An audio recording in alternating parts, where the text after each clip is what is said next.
चुनाव 2024 में कांग्रेस पार्टी को लगातार झटके लगते जा रहे हैं। चुनाव से पहले ही पार्टी के कुछ प्रत्याशियों के अपना टिकट वापस कर देने से पार्टी को झटका लगा है। ऐसे में जानकारों का मानना है कि इस बार के चुनावों में पार्टी की हालत कुछ ज्यादा अच्छी नजर नहीं आ रही है। लेकिन कांग्रेस का गढ़ मानी जाने वाली रायबरेली और अमेठी दो ऐसी सीटें हैं जहां पार्टी कोई चांस नहीं लेना चाहती है। इन दोनों सीटों पर पार्टी एड़ी चोटी का जोर लगा रही है। रायबरेली सीट पर राहुल गांधी प्रत्याशी हैं, जबकि अमेठी सीट पर गांधी परिवार के करीबी रहे किशोरी लाल शर्मा को उम्मीदवार बनाया गया है।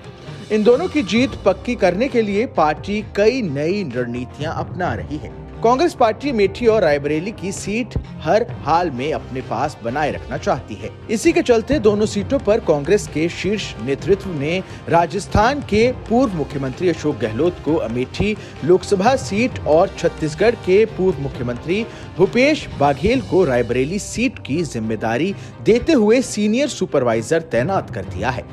गहलोत और बाघेल को इन दोनों सीटों पर पार्टी की जीत सुनिश्चित करने का टास्क सौंपा गया है। प्रियंका गांधी सोमवार से खुद रायबरेली और अमेठी में कैंप करने जा रही हैं। प्रियंका के साथ गहलोत और बाघेल की ड्यूटी लगाने से ये साफ हो गया है कि कांग्रेस रायबरेली ही नहीं, राहुल गांधी की छोड़ी हुई अमेठी सीट पर भी डटकर चुनाव लड़ेगी। अमेठी में कांग्रेस ने सोनिया के प्रतिनिधि रहे किशोरी लाल शर्मा को लड़ाया है। उन पर अमेठी में बीजेपी की स्मृति ईरानी से सीट वापस लेने का काम मिला है, जबकि राहुल को रायबरेली में गढ़ बचाने उतारा गया है। रायबरेली इकलौती सीट है जो यूपी में कांग्रेस 2019 में जीती थी। उत्तर प्रदेश की इन दोनों हाई प्रोफाइल सीटों पर लोकसभा चुनाव के 5वें चरण में 20 मई को मतदान है। कांग्रेस ने गांधी नेहरू परिवार का गढ़ रही इन दोनों सीटों पर 3 मई को नामांकन के आखिरी दिन उम्मीदवार की घोषणा की थी। तमाम अटकलों के विपरीत राहुल गांधी ने अमेठी छोड़कर रायबरेली से लड़ने का फैसला किया। यहां से पार्टी के कैंडिडेट केएल शर्मा 30 से 40 साल से सीट से जुड़े हुए हैं।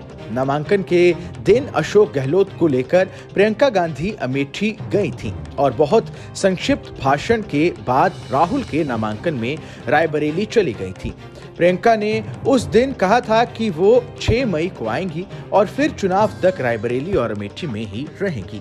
अगर इन दोनों सीटों के इतिहास की बात करें तो सोनिया गांधी ने 1999 में अमेठी से जीत दर्ज करने के बाद 2004 में यहां से राहुल गांधी को लॉन्च किया था।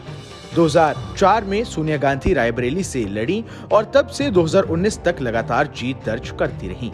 इस साल की शुरुआत में वो राज्यसभा चली गईं क्योंकि उनकी तबीयत खराब रहती है। राहुल गांधी 2004 से 2014 तक अमेठी से जीत रहे थे, लेकिन 2019 में भाजपा की स्मृति ईरानी ने उनको 55,000 वोट से हरा दिया। राहुल तब केरल की वायनाड सीट से भी लड़े थे और वहां से जीतकर लोकसभा पहुंच पाए। राहुल वायनाड से इस बार भी लड़ रहे हैं और वहां मतदान के बाद उनके रायबरेली से लड़ने का ऐलान हुआ। इस खबर में बस इतना ही। ये खबर आपको कैसी लगी हमें कमेंट कर जरूर बताएं। देश दुनिया की तमाम बड़ी खबरों के लिए देखते रहें न्यूज़ नेशन का डिजिटल प्लेटफॉर्म।